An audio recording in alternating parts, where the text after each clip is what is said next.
हिंदी कुमार भारती 9वीं कक्षा की पहली इकाई का चौथा सौर्य। विद्यार्थियों, यहाँ मैं आपका रिवीजन ले रही हूँ।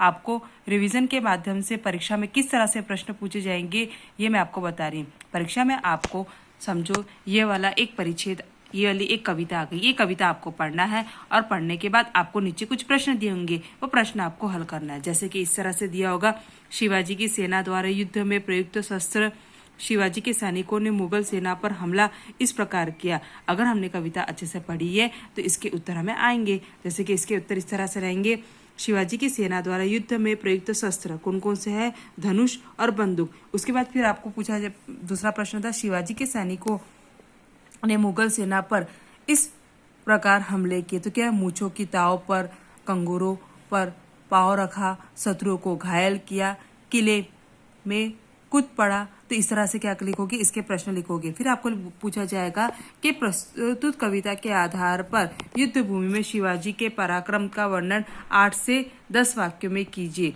तो आप क्या करोगे? यहाँ पर इसका उत्तर दिया, आप पढ़ोगे। जैसे कि युद्ध भूमि में शत्रु सेना पर शिवाजी का ऐसा आतंक छाया है कि वे मोर्चे की आड़ लेकर भी युद्ध नहीं कर पा रहे हैं। शत्रु की कमजोरी का अनुमान कर शिवाजी अपनी सेना को आक्रमण का आदेश देते हैं तथा स्वयं भी युद्ध में कूद पड़ते हैं। शिवाजी का आदेश पाते ही उनके सैनिक मूंछों पर ताव देते हुए, कंगारू पर पांव देते हुए तथा दुश्मनों को घायल करते हुए किले में कूद पड़ते हैं। तो इस तरह से आपको करना है। फिर आपको आगे फिर से इस तरह से परिच्छेद दिया जाएगा, यानी कि ये कविता दी जाएगी। ये कविता पढ़ना और कविता के आधार पर आपको ऐसे प्रश्न पूछा जाएगा, जैसे कि निम्नलिखित कविता तो पढ़कर सूचना के अनुसार कृति करो। पहला दिया, आकृति पूर्ण कीजिए।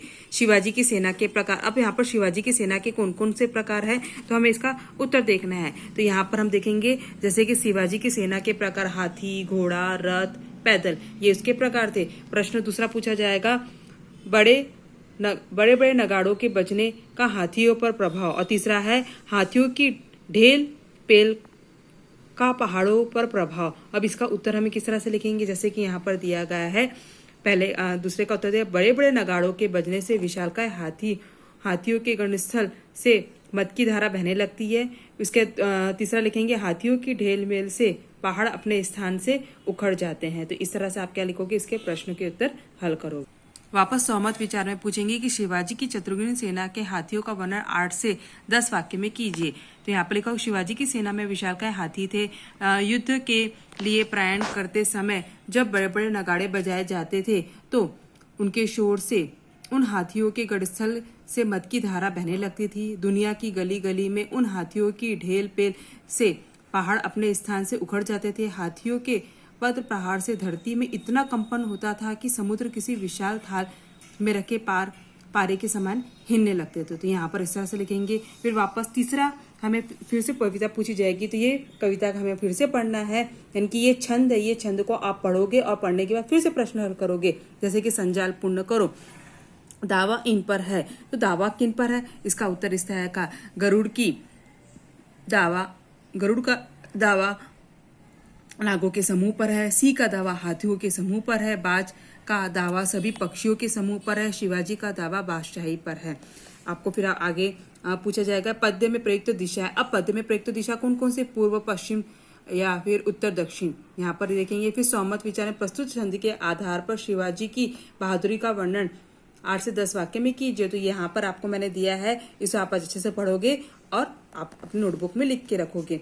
फिर वापस आगे का हमें फिर से ऐसी परिच्छेद हमें पढ़ना पड़ेगा, प्रश्न इस तरह से हल करना पड़ेगा।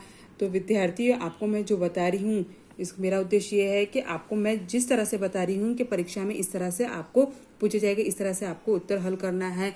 स्वमत विचार पूछे जाएंगे, यानी कि आपको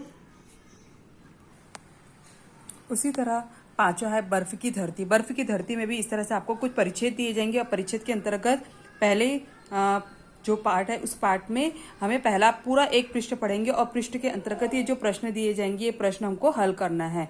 देखो, इस तरह से सही विकल्प चुनकर वाक्य फिर से लिखो, ये प्रश्न पूछा जा सकता है।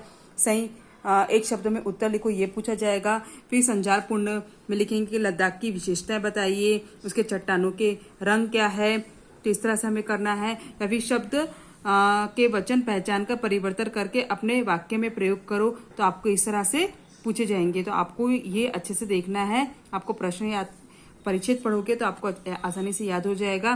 फिर स्वमत विचार के अंतर्गत प्रस्तुत परिच्छेद का आशय 8 से 10 वाक्य में लिखे यात्रा वर्णन के बारे में। फिर यहाँ पर पूछेंगे लद्दाख के नाम। अब लद्दाख के कौन कौन से नाम है पहले पृष्ठ के अंतर्गत दिया है, जैसे दिया गया है मारियू, लाल धरती, मांगल्यू, खांचा, ये क्या है लद्दाख के नाम है।